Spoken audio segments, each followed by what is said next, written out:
came to bring glad tidings to the poor.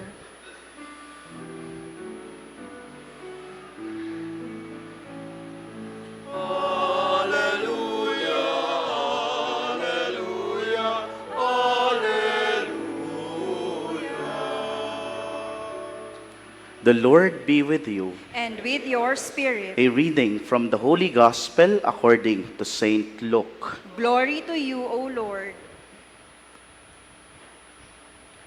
The crowds asked John the Baptist, "What should we do?"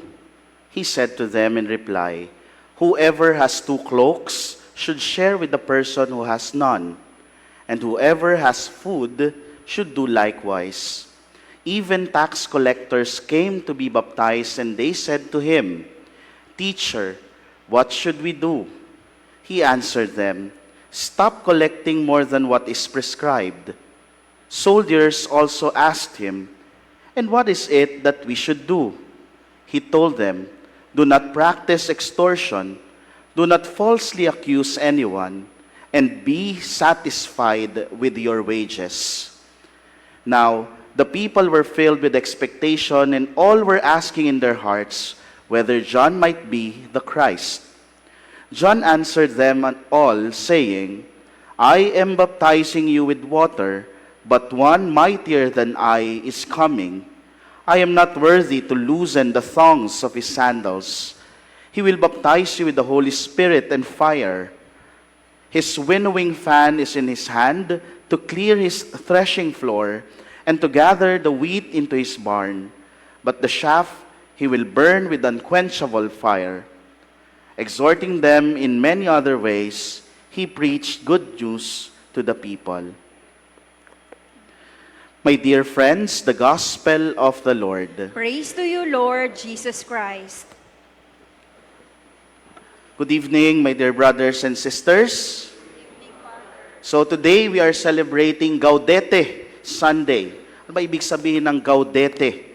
Sa isang salitang Latin po ito na nangangahulugan ng magalak. No, that is why our readings, no, especially first and second readings, there is an exhortation to rejoice, magalak. No? Ilang araw na lang po at Pasko na. Ang panawagan sa atin ay nagagalak. Tingnan mo nga yung katabi mo kung talagang nagagalak. O baka mukha siyang nanganganak sa hirap ng buhay. O baka naman yung iba, yung paghinga ay parang halak na. Yung sa halak, yung hirap na hirap huminga, no? Parang may plema na sa kanyang lalamunan. Sabagay, no? Kaysa naman hilik. Baka naman iba humihilik na agad, ha? Kasi simula lang natin, ano? So tayo ay tinatawagang magalak.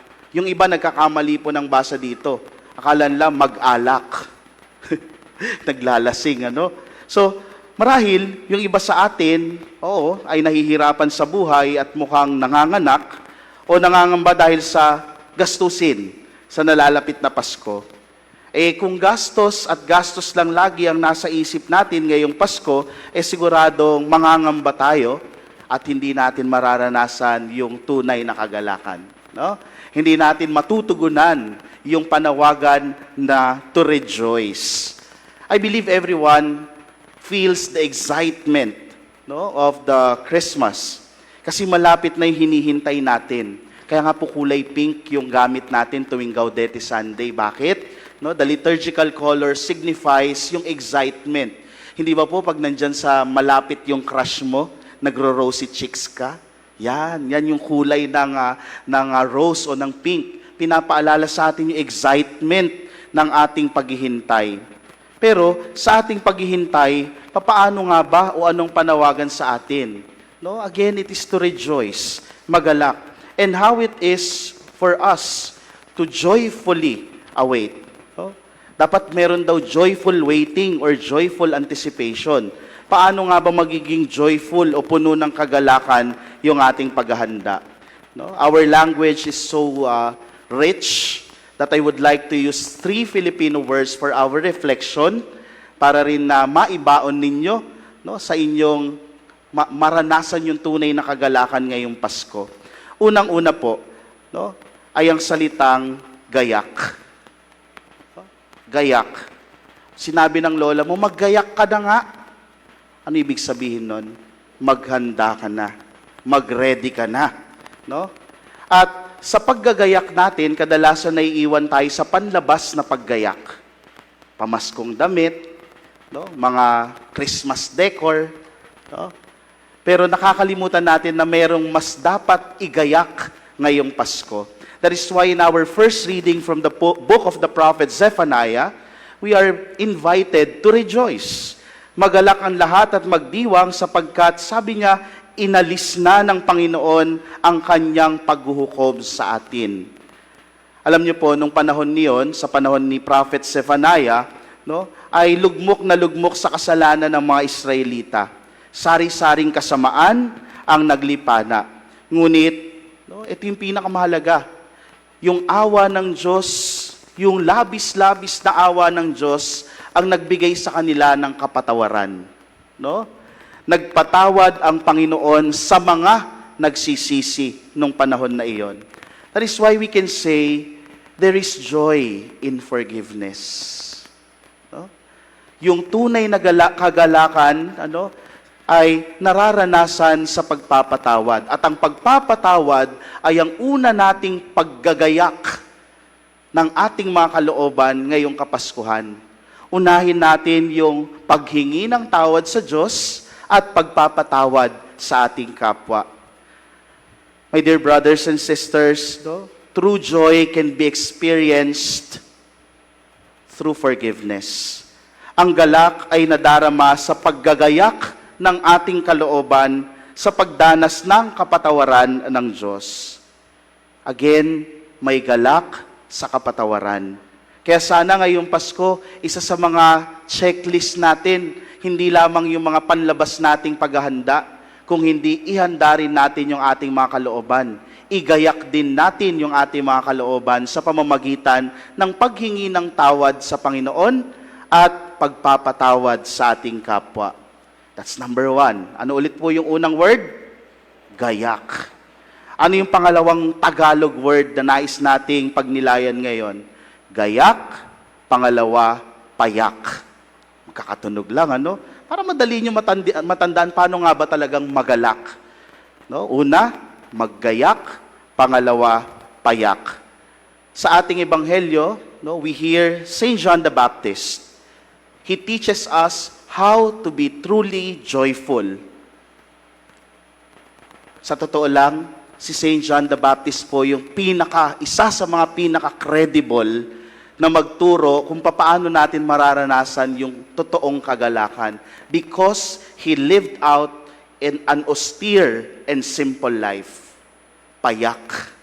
No? Payak is simplicity. No? Sinagot niya yung mga katanungan ng kanyang mga kababayan noon.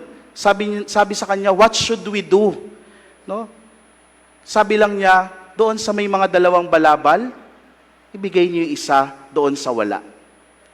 Sinabi niya doon sa mga tax collectors, huwag maningil ng higit pa sa ipinag-uutos. No? Huwag kurakot. At sabi niya sa mga sundalo, huwag mangikil o magparatang ng hindi totoo. Maging masaya doon sa sahod mo, kung ano yung tinatanggap mo. No? Tayo ay tinatawagan na mamuhay sa kapayakan. Simplicity of life. Huwag asamin yung labis-labis. Kasi minsan, nakakalungkot isipin sa pag-aasam natin na maging bongga ka, maging sikat ka, marami yung likes mo at yung followers mo, hindi natin namamalayan, nasasaktan na natin yung iba dahil gusto nating mamayagpag. Di ba? Huwag nating naisin o asamin ang labis-labis na likes, na kayamanan, na katanyagan, masiyahan kung sa ano ang meron. Ang galing po ni St. John the Baptist, hindi lang siya nangungusap nung panahon niya. Kahit sa panahon natin, he continues to reverberate this message of simplicity for us to experience true joy.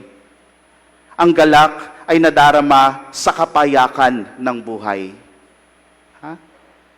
Sa paggawa ng mabuti at pagiging matapat. Alam natin ang Pasko ay pagbibigayan. Ang Diyos ay nagbigay ng sarili niya para tayo ay mailigtas. Tayo rin makapagliligtas sa Kapaskuhan kung matututo tayong mamuhay sa kapayakan at sa pamumuhay sa kapayakan ay matutong magbigay kung ano yung meron tayo at gumawa ng mabuti sa ating kapwa.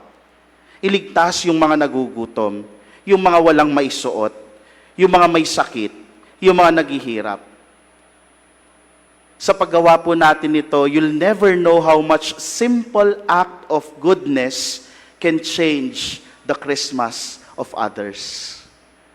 Yung mga simple nating kayang gawing kabutihan, hindi mo mamamalayan kung gaano nito mababago yung pagdiriwang ng Pasko ng ibang tao. Gayak, pangalawa, payak, simplicity, pangatlo, lagak. Uy, Father, lalim lagak. Pag sinabi nating, uy, maglagak ka naman ng oras, maglagak ka naman ng panahon para sa mama mo o sa papa mo. No? Ibig sabihin, magbigay ng oras. You allot time, no, for that important person in your life.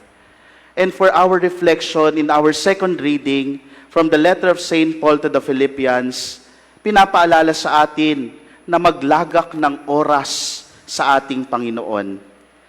Sapagkat siya ang malapit sa atin, dahil siya ay malapit sa atin, hindi tayo dapat mangamba. Sa halip ay maglagak tayo ng oras ng pagdarasal at ipaalam sa Diyos kung ano yung laman ng ating kalooban. Kung minsan kapag tayo ay nangangamba, alam mo, tayo na yung gumagawa ng mga pamamaraan no? Kumbaga dinadaan natin sa mga sarili nating pamamaraan, kaya minsan, ano nangyayari? No? Napapahamak tayo. Kaya, sa mga pagkakataon ng pangamba, no? Maglagak muna tayo ng oras sa Panginoon. Magdasal muna tayo. Ipaalam muna natin sa Diyos yung mga nangyayari sa atin, yung laman ng kalooban natin, at higit sa lahat, ipaubaya natin sa Diyos ang mga bagay na ito. Ang galak ay nadarama sa paglalagak ng oras, sa pagbibigay ng panahon sa Diyos, sa panalangin o sa paglapit sa Diyos. May galak sa pagdarasal. There is joy in allotting time, in giving time to God. After all, bakit tayo magdadamot ng oras sa Diyos? Siya'y may likha ng oras. Diba? Di ba marapat lamang na magbigay din tayo ng oras sa Kanya? There is joy in giving time to God. There is joy in prayer. Kung hindi ka naniniwala, baka kasi hindi ka nagdarasal ng totoo. Ngayong Pasko, magdasal, magsimba, try natin kumplituhin ulit yung simbang gabi. Diba? No? Hindi lang dahil mahinihiling tayo, ngunit gusto nating mas maging malalim yung ugnayan natin sa Diyos. Gusto natin na makapaglagak ng oras sa Diyos. At sa huli, I assure you, there's a surprise from God. Ihanda mo yung puso mo sa sorpresa mula sa Diyos. My dear brothers and sisters, malapit na po ang Pasko. Nagro-rosy cheeks na tayo sa excitement sa Pasko. Ang paanyaya sa atin ngayong linggo, rejoice, magalak, hindi magmukhang nanganganak o nalalango sa alak. Huwag mangamba ngayong Pasko. Magalak dahil darating si Jesus. Gawin natin ito una sa ating paggayak. Maggayak di lamang ng panlabas, kung hindi ng ating mga kalooban sa pamamagitan ng pagpapatawad. Simulan sa pagbabalik loob at pagpapatawad. Pangalawa, yakapin natin ang isang payak na buhay. Kagaya ni Juan Bautista, sa kapayakan ng buhay, mas pinili niya ang gumawa ng tama, ng mabuti, at napili niya ang gusto ng Diyos. Sa paglalagak ng oras para sa Diyos, magdasal, at sa gayong pamamaraan, tunay na mararanasan natin ang galak ng Kapaskuhan. Sabayan niyo ako, gayak, payak, lagak. Doon mararanasan natin ang kagalakan ng Pasko.